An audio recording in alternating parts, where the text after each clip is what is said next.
wait, saya mengalami kesalahan, naruhnya miring. Nah, halo semua, jumpa lagi dengan saya Chandra Nathanael. Kali ini kita bahas video kedua dari seri mesin kopi full automatic FCM T3 atau istilah lainnya namanya Gustoso. Saya mau ulas sedikit deep untuk fitur-fitur yang ada di dalam mesin kopi ini. Kalau teman-teman mau lihat first impression bagaimana startingnya, bisa jump ke video sebelumnya pada saat saya unboxing dan first impression. Tapi yang kali ini saya mau sedikit ulas, semoga teman-teman mendapat reference bagaimana sih cara kerja mesin ini, apakah worth it atau tidak. Mesin kopi ini dibalut dengan warna hitam, semuanya plastik, dan ada beberapa komponen-komponen yang besi, juga semuanya memang high quality. Baik pompanya, burnya, elemen heatingnya, rubbernya, ada campuran dari Italia, Jepang. Kita kembali ke layar. Ini layar TFT Super HD 4,3 inch touchscreen. Menunya hanya ada satu halaman saja dan terdiri dari hanya 4 macam menu. Jadi sangat mudah dipahami. Kopi hitamnya cuma 2 pilihannya, espresso dan americano. Sedangkan kopi susu hanya ada cappuccino dan latte coffee. Sesederhana itu. 2 lagi adalah hot water dan juga milk foam. Untuk layar berikutnya itu hanya masuk ke layar setting. Dan ini kita akan ulas juga di video ini, tapi di bagian akhir. Kita kembali dulu. Sekarang kita mulai untuk coba buat espresso, yang mana saya berharap teman-teman mendapat referensi. Ini mesin ternyata volumetric menurut saya. Durasinya berubah-berubah setelah saya simulasi, tapi yield yang dikeluarkan dengan default espresso 40 mili. Jadi kita coba aja terlebih dahulu yang pertama dan yang kedua. Jadi kita bikin 2 kali dan kita tidak tampung di gelas, tapi kita tampung di jug karena saya mau cukup buang saja karena tidak diminum ya. Jug kosong. Kita siapkan terlebih dahulu timbangannya.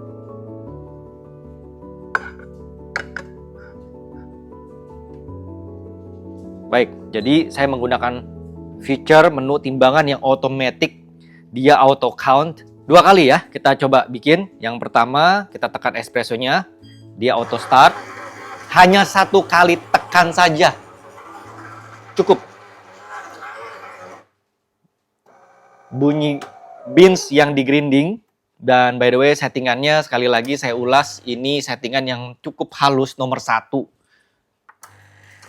Sebetulnya saya masih struggle ya antara nomor 5 dan nomor 1 mana yang lebih halus atau lebih kasar. Karena saya udah coba dua-duanya, bedanya tipis. Jadi ini secara detik dia langsung auto count. Pada saat first drop espresso dia counting. Lebih kurang di sekarang 30. Kita tunggu ya, ini sekarang 36 gram atau mili selama 16 detik. Totalnya dia dorong sampai lebih kurang 40 mili untuk espressonya. Kita coba yang kedua kali. Saya tear dulu secara berat dan semuanya. Kita lakukan sekali lagi.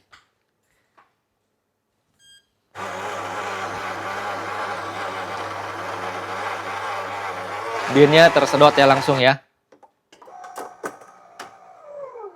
Ya, jadi ada bunyi pressing.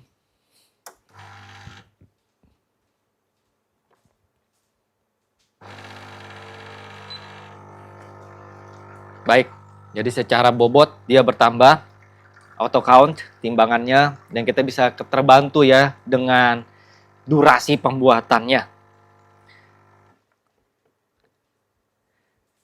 Mirip ya, jadi ini mesin lebih kurang volumetric menurut saya. Ya lebih-lebih dikit. 40. Sekarang 43, tadi yang awal 40 mili selama 15 detik, yang kedua 26 detik 43 mili. Sekali lagi kita coba buat, karena yang pertama itu biasanya kan belum panas lah mesinnya. Kita coba ya, tear lagi.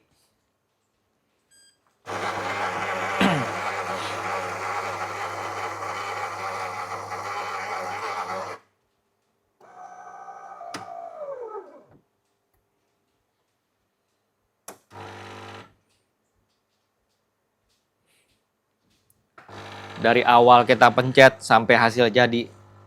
Menurut saya, durasi mesin kopi ini untuk espresso 30 detik.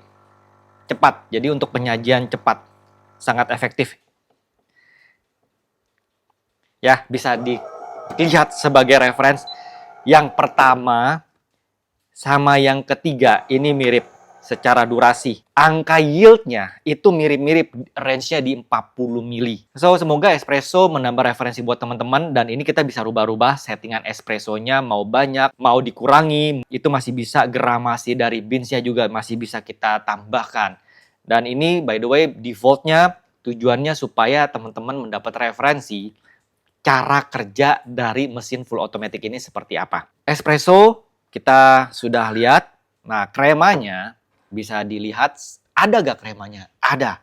Tapi kalau untuk rasa, saya secara jujur, saya masih struggle karena masih belum mendapatkan rasa yang ideal di lidah saya. Sekali lagi mohon maaf, idealnya di lidah saya. Tapi untuk beberapa orang-orang yang mungkin biasanya di hotel, di lounge, ya mesin kopi ini hal yang sudah biasa. Kita masih bisa menikmati kok. Lanjut, sekarang waktunya kita coba tes pembuatan cappuccino. Saya sudah siapkan susu, jadi jaknya kita taruh di sampingnya ya, agak-agak ngeri. Nah, dia selangnya ada tempatnya seperti ini, cukup compact. Nah, kita celupkan. Memang mesin 1480 watt ini by data, karena saya belum tes konsumsi daya listrik realnya yang pada saat saya gunakan, tidak ada kontainer khusus susu. Jadi di dalam mesin ini juga tidak ada tempat untuk susu. Kita harus taruh atau menyiapkan kira-kira seperti ini di wadah terpisah. Kekurangannya ya mungkin kotoran, debu bisa jatuh masuk ke dalam susu ini. Tapi memang kapasitas mesin ini diperuntukkan menurut saya kapasitas kecil, bukan industri. Jadi pemakaian pun harus sedikit fleksibel, artinya memang tidak bisa menggunakan wadah yang terlalu besar. Semoga ini menambah referensi. Sebentar, ini ketinggian nggak ya? Kalau pakai cangkir, saya takut muncrat. Nah, dalam case ini kita tidak pakai durasi, tapi kita hanya timbang berapa beratnya yang dihasilkan dari cappuccino ini. Beans di grinding secara otomatis hanya dengan satu sentuhan. Harusnya mengeluarkan espresso terlebih dahulu ya.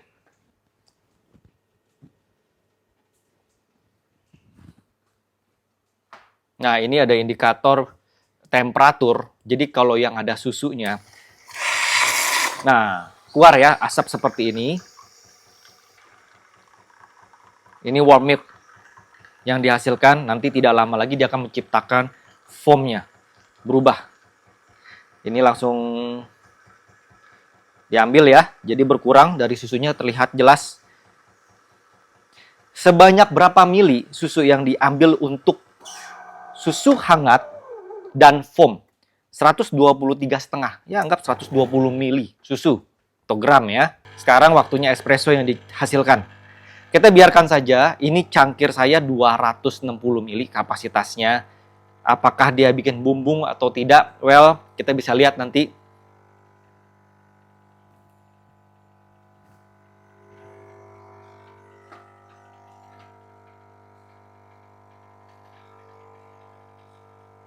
Kalau secara bunyi mesin ya memang cukup besar ya, bukan kasar tapi cukup terdengar bahwa mesin ini beroperasi. Sudah totalnya dari 123 sekarang 220. Total kapasitasnya ini sebenarnya 260, jadi ada foam. Harusnya cappuccino melewati garis batas cangkir, jadi sedikit bumbung. Sesuai dengan porsinya. Well, totalnya teman-teman bisa lihat di 245 mili. Settingan default dengan settingan grinder di jarum angka 1. Jadi kalau nanti settingannya di 3 atau di angka 5 mungkin berbeda karena espressonya berbeda. Nah, kita belum coba-coba lagi, harusnya tetap sama ya karena dia volumetric, 40 mili espresso yang dikeluarkan. Untuk cappuccino, teman-teman bisa lihat ya dari sisi warnanya unik ya. Menurut saya cukup menarik kalau kita perhatikan. Saya bersihkan dulu supaya nggak kelihatan bagaimana gitu loh. Nggak enak aja kan. Apakah kita masih menggunakan lagi? Langsung nih ada indikator dia minta ada air bersih selain susu. Jadi kita harus menyiapkan wadah lain air bersih. Karena dia setelah ini maunya clean up. Tapi karena kita mau coba latte, jadi sekali lagi kita coba saja. Untuk latte saya coba pakai gelas yang wadahnya jauh lebih besar. Jadi kita mundur aja back. Kita coba latte-nya berapa mili konsumsi kopinya dan juga konsumsi susunya. Lanjut kita coba latte. Nah,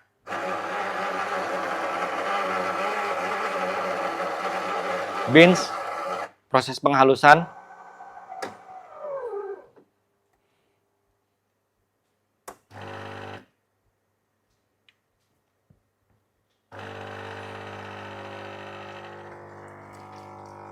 Ya.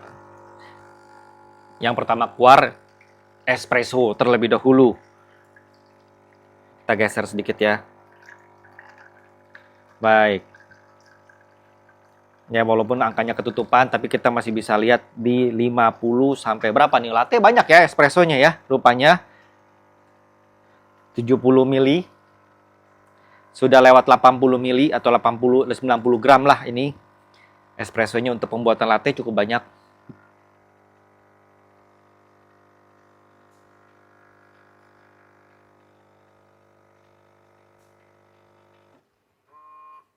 Dan 120 mili espressonya. Banyak. Menurut saya banyak ya, 120 mili espresso. Lalu ada indikator temperatur muncul yang membuat susunya panas. Ya, jadi dari 120 ya tadi. Sekarang nanti kita lihat hasil. Jadi espresso 120 mili. Lalu susunya semoga cukup. Saya nggak tahu dia berapa banyak susu yang dia butuhkan untuk pembuatan latte seperti ini. Oh cukup, selesai ya. Totalnya di 300 mili. Jadi cangkir gelas ini 300 mili, 120-nya dari kopi, sisanya susu. Nice, kita sudah dapat referensi. Nah, ada satu hal yang menarik. Jadi kalau mesin ini didiamkan seperti ini saja, nanti dalam 1 menit secara default layarnya akan berubah. Minta ganti jak susu ini diganti dengan air bersih. Jadi kita siapkan dulu air bersih, makanya saya siapkan jak air bersih terlebih dahulu untuk dia mau flush. Supaya tidak terlalu berantakan, saya juga taruh di jak begini aja ya, nggak apa-apa ya. Ya, muncul tanda ganti jak bersih karena dia mau clean up. Kita yes. Ini saya perlihatkan supaya teman-teman mendapat referensi pada saat nanti menggunakan mesin ini harus diapakan dan tidak bingung-bingung lagi. Jadi harus dipikirkan kalau memang ini kebutuhan nanti untuk hospitality baik di kantor, baik di tempat usaha atau di rumah, sehingga kita bisa memikirkan kalau memang feature susu ini diadakan baik cappuccino atau latte. Tapi kalau hanya untuk sekedar espresso dan americano, buat saya mudah saja karena tidak perlu repot-repot untuk seperti ini apa yang kita lakukan. Nah, ini ada tempatnya seperti ini praktis. Jadi untuk naruh selang pun bila tidak digunakan, kita bisa ikatkan seperti ini sudah ada. Baik, untuk flushing sudah. Baik latte, cappuccino sudah kita peragakan. Nah, tiba saatnya kita keluarkan ya. Cukup ditarik saja. Mudah. Nah, ini ada indikator waste container drip tray is empty. Karena tercabut. Nah, kalau ekstraksinya benar, saya akhirnya finally menemukan ekstraksi yang cukup menghasilkan pak yang utuh. Karena sebelum-sebelumnya waktu dari unboxing, saya nggak pernah dapat pak yang utuh ya. Dan tray-nya ini bisa diangkat seperti ini dan ini untuk sampahnya atau paknya ini bisa kita buka dan kita cuci. Nah, yang menarik yang saya mau perlihatkan untuk pembersihannya sangat mudah. Tarik dan ini bisa dicuci semua tray-nya at all. Nah, yang kedua yang saya mau perlihatkan adalah benar-benar ada saklar di sini kita bisa tarik. Di video pertama juga kalau tidak salah saya sudah tampilkan ya. Kita sudah tarik seperti ini. Dan ini benar-benar semuanya bisa dicuci, dibersihkan total. Jelas ada tulisan up-nya ya, jadi sisi atas. Kita nggak mungkin salah untuk nanti mengembalikan. Sesederhana itu dan sepraktis itu untuk cara membersihkan mesin kopinya. Satu hal lagi yang saya mau informasikan juga, grindernya ini juga bisa kita setel, yang mana saya tidak bahas ulasan sekarang karena itu pembahasan DIY, bongkar grinder dan membersihkan, baik itu menjadi istilahnya deep clean grinder, dan saya sudah bongkar. Jadi saya lepas bautnya semua dari bawah. Tadi saya pakai kunci khusus yang diberikan dari bawaan mesin ini pada saat beli. Kita bisa lepas semuanya dan dibersihkan secara deep. Setelah traynya kita lepas lalu dimasukkan, ada pertanyaan yes atau no. Artinya begini, apakah sudah dibersihkan atau tidak? Karena dia mau hitung kalibrasi. Anggap seperti itu ya. Jadi dia mau hitung apakah ini dalam keadaan kosong atau masih terisi. Saya jawab no, karena saya belum keluarkan paknya. Jadi mereka paham, oh belum ya, ya sudah. Itu pembahasan bagaimana cara membersihkan mesin kopi ini. Yang terakhir adalah kita masuk ke menu setting, yang mana di video pertama sudah. Saya mau ulas sedikit mengenai clean. Jadi yang terpakai saat ini sehari-hari untuk daily life, clean milk frother dan juga clean brewing unit. Itu saja. Kalau descaling, dia benar-benar menguras habis, jadi nanti dipastikan punya jak kosong seperti ini, karena airnya akan dikeluarkan semuanya, bahkan dia akan minta air lagi untuk benar-benar cleaning. Nah, kita masuk ke sisi yang sekali lagi kita cuci. Dah, yes.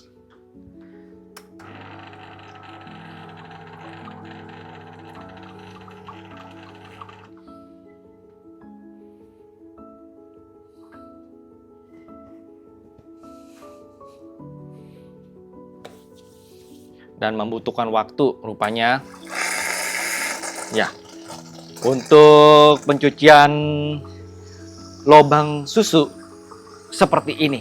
Dan ini untuk maintenance ya, supaya teman-teman tidak perlu terlalu sering-sering bongkar kepala dari susunya itu sendiri. Lalu yang kedua, setelah ini selesai kita yang brewing. Ini sudah tidak terpakai.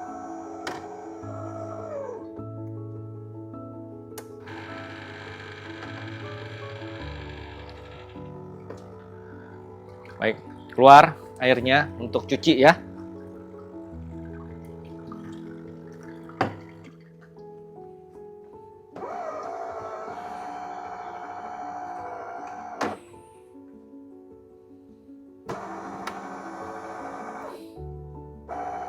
Selesai. Jadi sesederhana itu untuk pembersihannya. Video ini sudah saya ulas menu-menunya semua kecuali americano yang saya tidak tampilkan karena itu sudah ada di video sebelumnya. Tapi espresso teman-teman semua sudah dapat dosisnya, yieldnya, durasinya by default dari mesin ini. Lalu juga cappuccino dan latte by default dari mesin ini. Cara membersihkannya, tray yang kita keluarkan semudah itu. Jadi untuk orang yang tidak banyak waktu, itu sebutan yang paling enak ya. Apakah worth it punya mesin ini? Sejauh tidak terlalu ideal dirasa, alat ini sudah sangat mumpuni karena sangat praktis. Juga untuk yang ibu-ibu atau sekali lagi ya, orang yang tidak ada waktu dan belum ada kapasitas untuk buat kopi dengan mesin semi otomatis. Bila nanti cukup waktunya, next video saya akan ulas mengenai daya listrik dan juga experience bagaimana saya ngutak-ngatik rasa dan coba-coba mungkin dengan beans yang lain, karena sampai saat ini saya hanya menggunakan beans dari Koreros. Terima kasih telah menonton video ini. Saya Chandra Nathanael, undur diri dulu.